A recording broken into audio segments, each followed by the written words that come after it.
सुप्रभात प्यारे बच्चों, मैं आज क्लास 4 का हिंदी व्याकरण का पहला पाठ पढ़ाने जा रही हूँ। आपका पहला पाठ है भाषा और व्याकरण, लैंग्वेज एंड ग्रामर। तो बच्चों, जैसा कि हम जानते हैं कि पृथ्वी पर मनुष्य ही भाषा बोलने में सक्षम है। दूसरा कोई प्राणी भाषा बोलने नहीं पाता, बस आवाज़ों और संकेतों के माध्यम से ही प्रतिक्रिया व्यक्त कर सकता है। हम लोग अपने मनोभावों से दूसरों को अवगत कराते हैं तथा उनके मनोभावों को सुनकर समझते हैं। सुनना, बोलना, पढ़ना तथा लिखना, ये चारों कार्य भाषा द्वारा संपन्न होता है। अब यहाँ देखेंगे बच्चों कि इस चित्र में हम देखेंगे कि कुछ दो बच्चे हैं जो आपस में बातचीत कर अपने मन के भाव को व्यक्त करते हैं और दूसरे के मन के भाव को समझते हैं। तो यहाँ देखेंगे कि बचपन में जब बच्चे बहुत छोटे होते हैं, उन्हें बोलना नहीं आता, तब उनके मन की बात समझना और अपनी बात उन्हें समझाना बहुत मुश्किल होता है।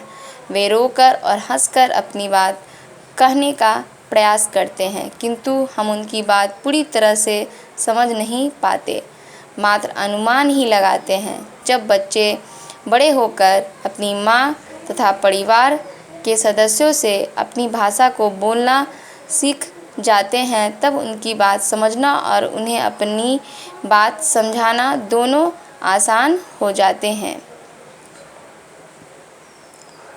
तो हम कह सकते हैं कि भाषा के द्वारा हम एक दूसरे के विचार जानते हैं। हम अपनी बात कभी बोलकर बताते हैं तो कभी लिखकर बताते हैं।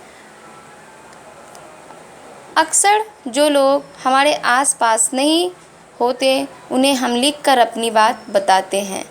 इसी प्रकार दूसरे भी हमारी बात कभी सुनकर जानते हैं और कभी पढ़कर।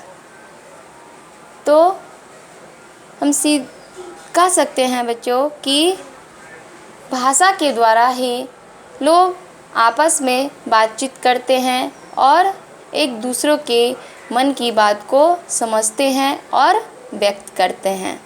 इस प्रकार हम कह सकते हैं बच्चों कि भाषा ही एक ऐसा साधन है कि जिसके द्वारा मनुष्य अपने मन की बात दूसरों को कहते हैं और दूसरों के मन की बात को समझते हैं और व्यक्त करते हैं। तो भाषा समझ में आया। अब हम जानेंगे भाषा के रूप, टाइप ऑफ लैंग्वेज।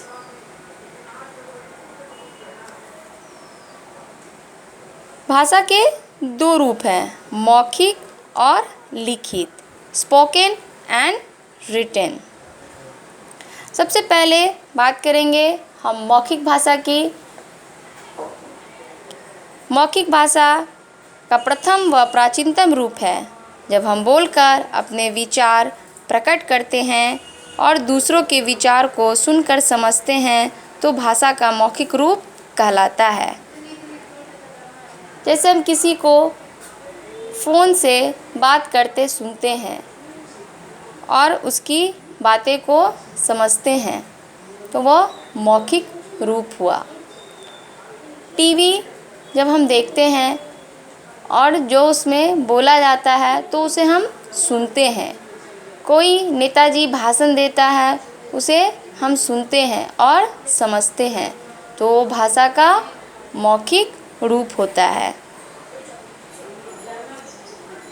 फ़ोन पर बातें करना, टीवी देखना, गाने सुनना, कहानी सुनना व सुनना आदि मौखिक भाषा के उदाहरण होते हैं। तो मौखिक भाषा हम लोग समझे। अब हम लिखित भाषा के बारे में जानेंगे। लिखित भाषा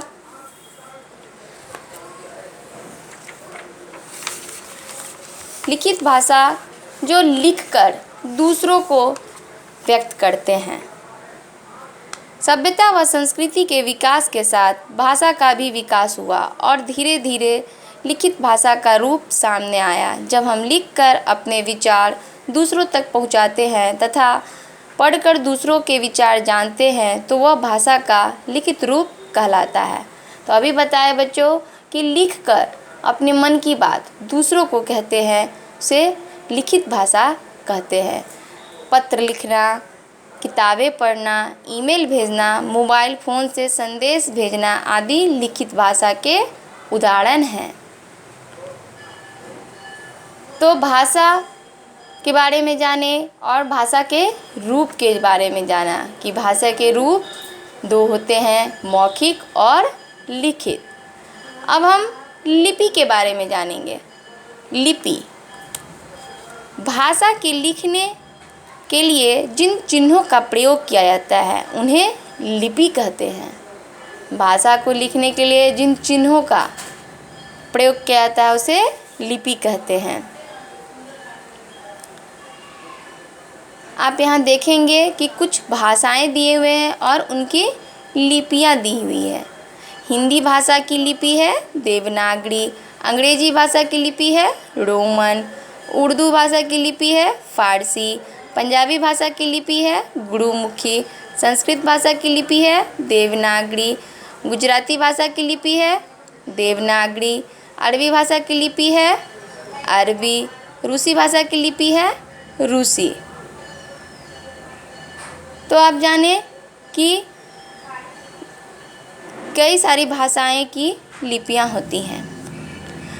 हमारे देश भारत की राष्ट्रभाषा और राजभाषा क्या है? हिंदी। इसे राजभाषा का गौरव 14 सितंबर 1949 को प्राप्त हुआ। हमारे देश की राजभाषा क्या है? हिंदी। और इसका गौरव कब प्राप्त हुआ था? 14 सितंबर 1939 को हिंदी को राजभाषा घोषित किया गया था।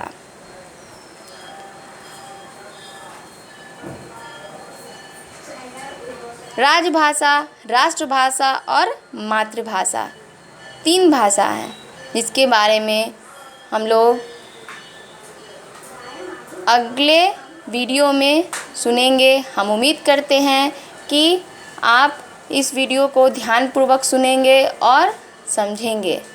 धन्यवाद।